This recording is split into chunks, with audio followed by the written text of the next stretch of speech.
গাছের মগডালে পর্যন্ত দর্শকরা বসে রয়েছেন। দর্শকদের প্রশংসা করতেই হয় জিন্নাতুল ইসলাম। আজকে বারাহি প্রগতি সংঘের আয়োজনে মনোজিতি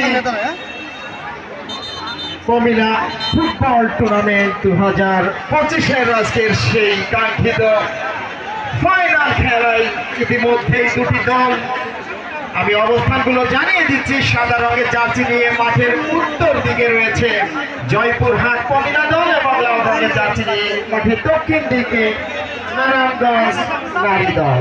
এখন পর্যন্ত দুটি দলই 0-0 থেকে লড়াইটা করে যাচ্ছে। মাঝখানে প্রধান ম্যাচ রেফারি চাবন্তি আক্তার, বাহুপের অ্যাডমিনিস্ট্রেট ম্যাচ রেফারি সুনামধন্য ম্যাচ রেফারি। জাতীয় গোল্ড কাপ ফুটবল টুর্নামেন্টে ঢাকা মাঠে যখন ধারাভাষ্য দিচ্ছিলাম তখন এই ম্যাচ রেফারি তিনি কিন্তু গোল্ড কাপ টুর্নামেন্ট পরিচালনা করছিলেন। আজকে এসেছেন বারাহিচর কৃষ্ণপুর উচ্চ বিদ্যালয় মাঠ প্রাঙ্গণে। 0-0 থেকে লড়াইটি করে যাচ্ছেন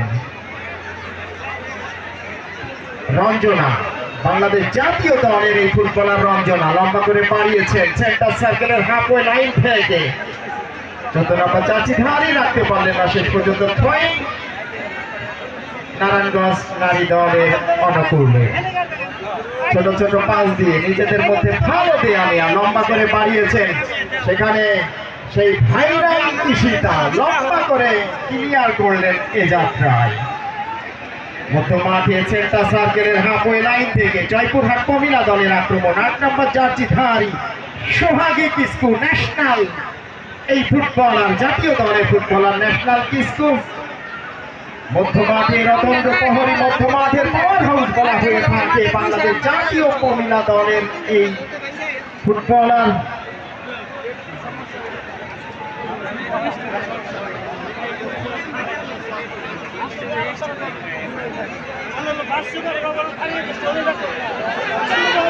এগারো নম্বর জার্সি ধারী আরো একবার বাড়িয়েছিলেন ওই 10 নম্বর জার্সি ধারী ঝুমা, রাজশাহী বিভাগীয় দলের এই ফুটবলার চমৎকার ভাবে বাড়িয়েছেন নিজেদের মধ্যে।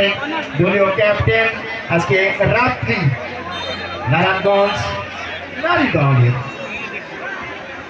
দলীয় ক্যাপ্টেনের দায়িত্ব পালন করছেন রাত্রি। দলীয় স্টপার ব্যাক পুরো মাঠ জুড়ে খেলে থাকেন। সেই সাথে জয়পুরহাট কমিলা দলের গোলবারের 3 কাঠির মাঝখানে অতন্দ্র প্রহরী সেই ভাইরাল গোলকিপার সিনিয়র তার স্বপ্না, তিনি কিন্তু রয়েছেন। এখন পর্যন্ত কোনো বল অবশ্য টাচ করতে হয়নি তাকে, কারণ তার সতীর্থ খেলোয়াড় যারা রয়েছেন তারা কিন্তু মধ্য মাঠে দারুণভাবে প্রতিপক্ষকে প্রতিহত করছেন। লম্বা করে বাড়িয়েছেন, হেড হয়ে গেল 13 নম্বর জার্সি ধারী। আরো একবার মধ্য মাঠে সেন্টার সার্কেলের হাফওয়ে লাইন থেকে গতি বাড়িয়ে ছুটছেন 11 নম্বর জার্সি ধারী আসমা।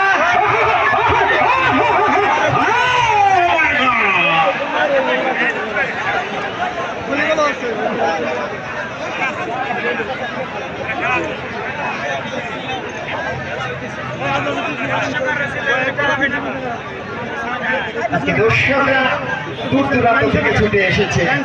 আমাদের মহিলা মা বোনরা হাতে করে একটি হাত পাখা তারা কিন্তু রেখেছে। বাংলা গানে যে তোমার হাত পাখার বাতাসে পান জুড়িয়ে যায়, সেই আজকে আমাদের মহিলা মা বোনেরা কিন্তু হাত পাখা আমরা দেখতে পাচ্ছি স্কুলের ভেতরে এবং আমাদের মাঠের উত্তর দিকে।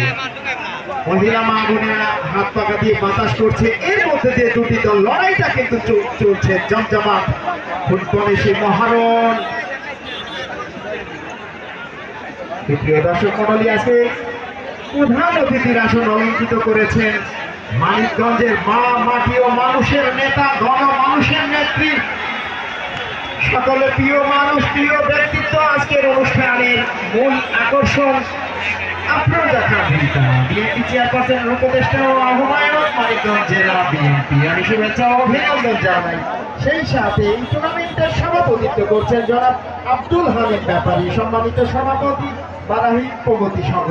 এবং এই টুর্নামেন্টে শুরু থেকে অক্লান্ত পরিশ্রম করে যাচ্ছেন যে মানুষটি যার আমন্ত্রণ এখানে আসা, তিনি জনাব তারিকুল ইসলাম স্বপন, সাধারণ সম্পাদক বারাহি প্রগতি সংঘ আমি শুভেচ্ছা ও অভিনন্দন জানাই। সেই সাথে রয়েছেন খালিদ মাহমুদ মিন্টু, সাংগঠনিক সম্পাদক, এবং অতিথি মঞ্চে আজকে বিশেষ অতিথিরা আসন অলঙ্কিত করেছেন আমাদের এই বারাহি, সেই সাথে মানিকগঞ্জের